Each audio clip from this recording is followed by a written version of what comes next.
পুরো সূরাই তেলাওয়াত করা হবে। এরপরে সূরাতুস সাদ ৮৮টি আয়াত পুরো সূরাই তেলাওয়াত করা হবে। এরপরে সূরাতুজ জুমার আয়াত সংখ্যা হলো ৭৫টি। আজকে ইনশাআল্লাহ ৩১টি আয়াত তেলাওয়াত করা হবে।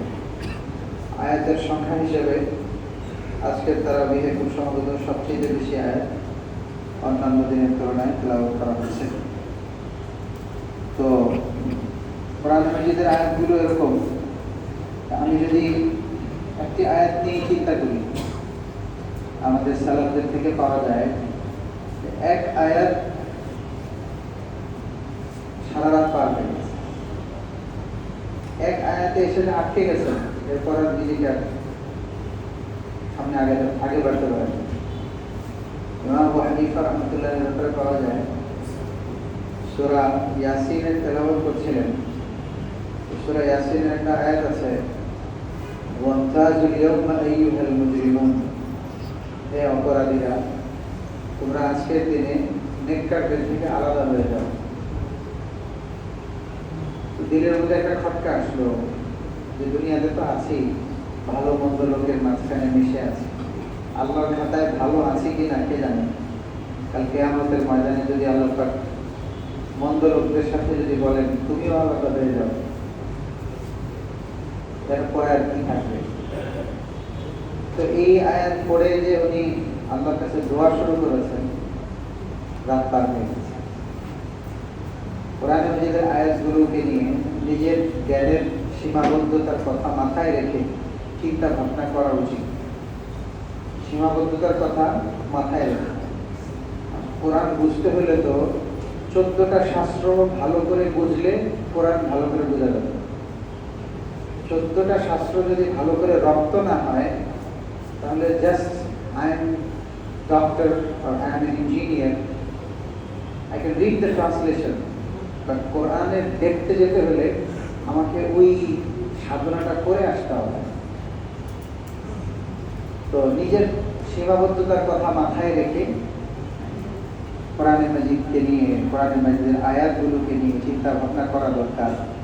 আল্লাহ পাক রব্বুল আলামিন এখানে কত জায়গায় কত চমৎকার ভাবে বলেছেন, আলাম আ'হাদু ইলাইকুম ইয়া বানি আদম আল্লা তা'বুদুশ শাইতান, হে বনি আদম তোমার থেকে কি আমি প্রতিশ্রুতি নেই নাই যে তুমি শয়তানের অনুসরণ করবা না, সে যে তোমার স্পষ্ট শত্রু, এটা কি তোমাকে বলি নাই?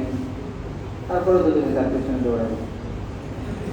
তোমার পূর্বে কত লোককে সে পথভ্রষ্ট করেছে, তাদেরও তো দৃষ্টান্ত আল্লাহ পাক কোরআনে মাজিদে বলেছেন। কিন্তু আমি যদি ওই উপদেশ এবং ওই দৃষ্টান্তগুলো থেকে যদি আমি শিক্ষা গ্রহণ না করতে পারি, তাহলে কি বলা হবে আমাকে? কোরআনের ভাষ্য অনুযায়ী তো ওই লোককে গাধা বলা হয়েছে, যে যাদেরকে তাওরাত দেওয়া হয়েছে কিন্তু তাওরাতের শিক্ষা যারা গ্রহণ করে নাই, আল্লাহ তাদেরকে গাধা বলেছেন।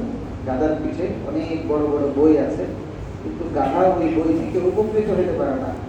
এই মানুষকে আল্লাহ পাক এত সুস্থ বিবেক দান করলেন, আল্লাহর পক্ষ থেকে দেয়া জান্নাত পর্যন্ত পৌঁছার ম্যানুয়াল তাকে দিয়ে দিলেন, কিন্তু সে বিবেক বুদ্ধি খাটিয়ে সেই গন্তব্য পর্যন্ত পৌঁছতে পারল না।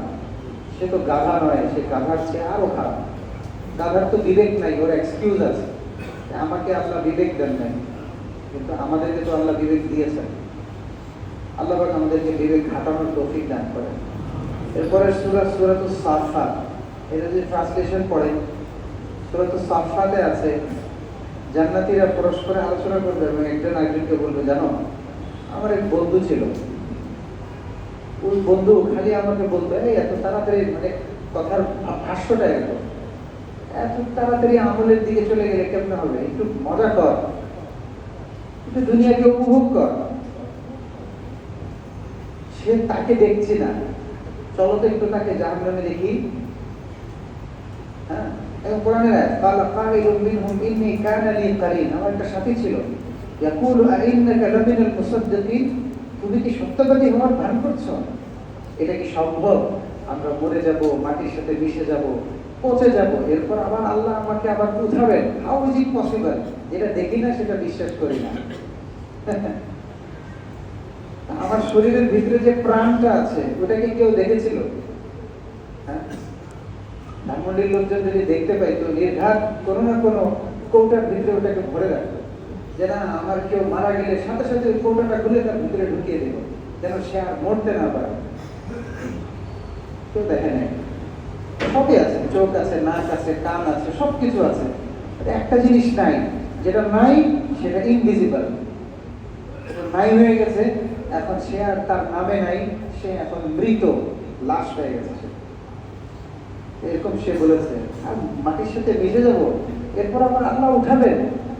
How is it possible? পচে যাবো, আল্লাহ কিভাবে উঠাবেন? অথচ সে চিন্তা করে না যে তাকে আল্লাহ পাক দুনিয়াতে স্যাম্পল ছাড়া তৈরি করেছিলেন। প্রথমবার তৈরি করাটা তো কঠিন ছিল, দ্বিতীয়বার তো নকশা আছে, এটা তো কঠিন ছিল না। কিন্তু সেইভাবে অভিযোগ করে বলবে, সে বলবে ক্বালা হাল আনতুম মুত্তালিউন, সে তার স্বামীদেরকে বলবে do you want to see him? ফাত্তালা, জান্নাতের জানালা খুলে তাকাবে, ফারাআহু ফি সাওয়াইল জাহিম, ইন দ্য মিড অফ জাহান্নাম, he will be sitting there. ক্বালা তাল্লাহি ইন কিনতা লাতুদ্দিন, আল্লাহর কসম তুমি তো আমাকে হোঁচট খাইয়ে দিয়েছিলা, আমি তো এই পিছলে পড়ে যেতাম তোমার কারণে। ওয়ালাউলা নি'মাতু রাব্বি, আমার রবের নিয়ামত যদি না থাকতো লাকুনতু মিনাল মুহতারিন, আমি তো ওদিকে থাকতাম। আল্লাহ দুনিয়াতে মৃত্যু দিয়েছেন, আবার আমরা উঠেছি, আবার হিসাব হয়েছে। আল্লাহ পাক পুরো কনভারসেশনের পরে বলছেন আযালিকা খায়রুন নুজুলা, ওই যে জান্নাতীকে জান্নাতে যে আপ্যায়ন দিয়েছি ওইটা কি বেস্ট আপ্যায়ন, নাকি এই লোককে যে জাহান্নামের মাঝখানে যে শাস্তি দিচ্ছি এটা বেস্ট আপ্যায়ন? কোনটা? Decide yourself. কোরআন মাজিদের এই আয়াতগুলো যেন আমার অন্তরে রেখাপাত করে, আল্লাহ পাক তৌফিক দান করে। আজকে শেষ রাকাতে পড়া হবে আফমান শারাহাল্লাহু সাদরাহু লিল ইসলাম, আল্লাহ তাআলা আল্লাহর সামনে আত্মসমর্পণ করার ব্যাপারে যাকে স্যাটিসফিকেশন দান করবেন, শারহে সাদর স্যাটিসফিকেশন দান করবেন, প্রশান্ত আত্মা দান করবেন, যে আল্লাহর হুকুমের সামনে সে নিজেকে সঁপে দিলেই মনে করে যে আমি কাজের কাজ করেছি। ফাহুয়া আলা নূরিন মির রাব্বিক, সেই আসলে আল্লাহর পক্ষ থেকে প্রদত্ত আলোর পথে আছে। এজন্য হযরত মুসা আলাইহিস সালামের দোয়া, রব্বি ইশরাহ লি সাদরি, হে আল্লাহ আমাকে আত্মার প্রশান্তি দান করেন, স্যাটিসফিকেশন দান করেন, আপনি যে ইসলামের নিয়ামত দিয়েছেন এর উপরে আমাকে তৃপ্তি দান করেন। আল্লাহ পাক আমাদেরকে এই তৃপ্তি অর্জন করার তৌফিক দান করেন। দাঁড়িয়ে কথা শোনেন।